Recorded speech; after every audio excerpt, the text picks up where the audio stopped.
அன்பிற்குரிய சகோதர சகோதரிகளே, சூழ்நிலையை கவனித்து சில விஷயங்களை நாம் நம்முடைய கவனத்தில் கொள்ள வேண்டிய ஒரு கட்டாய நிலையில் இருந்து கொண்டிருக்கிறோம். அதில் முதலாவது அம்சம், இன்னும் 2 அல்லது 3 தினங்களில் ரமலான் மாதம் நம்மை விட்டு கடந்து செல்ல இருக்கிறது. இந்த மாதத்தை முறையாக பயன்படுத்தி கொள்வதற்கு ரசூலுல்லாஹி ஸல்லல்லாஹு அலைஹி வஸல்லம் அவர்கள் கற்றுத்தந்த பல வழிமுறைகள் விரிவாக ஒரு தலைப்பாகவே கடந்த ஆண்டு இதே இடத்துல ஜும்மா பயானாகவே உங்களுக்கு நிகழ்த்தப்பட்டது. அதன் ஒரு பகுதியாக இந்த மாதத்தை பயன்படுத்தி ஒருவர் பாவ மன்னிப்பு கேட்பது அவசியம் என்று இஸ்லாம் சொல்லுகிறது. எந்த அளவிற்கு? ரமலான் மாதத்தை அடைந்தும் யார் பாவ மன்னிப்பை பெற்றுக்கொள்ளவில்லையோ அவன் நாசமடையட்டும் என்று ஜிப்ரீல் அலைஹிஸ்ஸலாம் அவர்கள் துஆ செய்ய ரசூலுல்லாஹி ஸல்லல்லாஹு அலைஹி வஸல்லம் அவர்கள் ஆமீன் சொல்லுகிறார்கள். அப்படின்னா இந்த மாதத்தை பயன்படுத்தி பாவ மன்னிப்பு தேடுவது எந்த அளவுக்கு அவசியம்? அந்த நிலைமை எப்படி ஆயிடுச்சு? பாவ மன்னிப்பு தேட வேண்டிய இரவை கொண்டாட்டத்திற்குரிய இரவாக டூ வீலருடைய சைலன்சரை எல்லாம் கலட்டி விட்டு ஏதோ ஒரு ஆர்ப்பாட்டம், ஒரு திருவிழா, ஏதோ ஒரு ஊர் கொண்டாட்டம் மாதிரி மக்கள் ஆக்கி கொண்ட நிலை. ஆனால் இதை பயன்படுத்தி நாம் பாவ மன்னிப்பு தேட வேண்டும். நம்முடைய பிரார்த்தனைகளில் இந்தியா அளவில், உலக அளவில் எங்கெல்லாம் முஸ்லீம்கள் அநீதிக்குள்ளாக்கப்படுகிறார்களோ, கொத்து கொத்தாக முஸ்லீம்கள் கொல்லப்படுகிறார்களோ அவர்களுக்காகவும் அவர்கள் மீது அத்துமீறக்கூடிய அநியாயக்காரர்களுக்கு எதிராகவும் துஆ செய்யக்கூடிய ஒரு வாய்ப்பை இந்த நாட்களில் நாம் பயன்படுத்தி கொள்ள வேண்டும். இரண்டாவதாக சதகத்துல் ஃபித்ர் என்று சொல்லக்கூடிய நோன்பு பெருநாள் தர்மம்.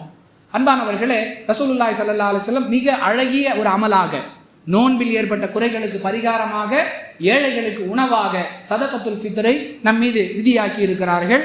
இதுக்கு சில இடங்கள்ல ஒரு நபருக்கு இவ்வளவுன்னு முடிவு செஞ்சு அறிவிப்பு செய்கிறாங்க. அது மார்க்கத்தில் அனுமதிக்கப்பட்டது அல்ல. நாம் உண்ணக்கூடிய உணவுடைய 2.5 கிலோ அளவு ஒரு நபருக்குரிய ஃபித்ரா.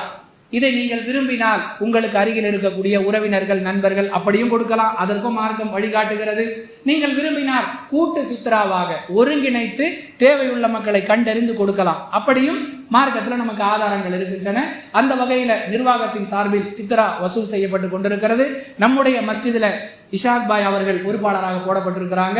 ஃபித்ரா, கூட்டு ஃபித்ராவில் பங்கெடுக்கக்கூடிய சகோதர சகோதரிகள் அவரிடத்துல உங்கள் தொகையை செலுத்தி ரசீது பெற்றுக்கொள்ளுங்க. இது 2வது விஷயம். மூன்றாவதாக, பெருநாளை முடிவு செய்வதில் ஒவ்வொரு முறையும் குழப்பப்படவே வேண்டாம், பதட்டப்பட வேண்டாம்.